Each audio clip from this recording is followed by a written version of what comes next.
da mit barn skulle begynde på Nymarkskolen, der oplevede jeg det som noget, vi vidste ikke rigtigt, hvad vi gik ind i, og vi kendte ikke skolen.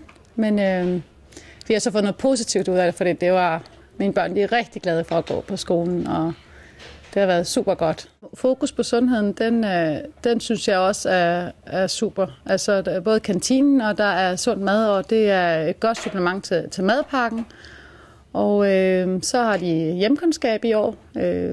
I 3. klasserne starter de med hjemkundskab, og det er rigtig spændende. Det er de vildt glade for, og det er... Der får de lært en masse også, og kommer hjem med opskrifter, og så vi skal prøve af derhjemme, så det er super godt. Jeg har en datter, der går i 3. og hun er super glad for at gå på skolen.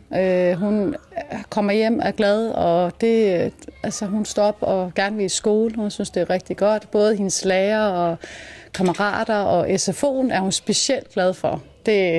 Hun snakker om aktiviteter hele tiden, og hun er...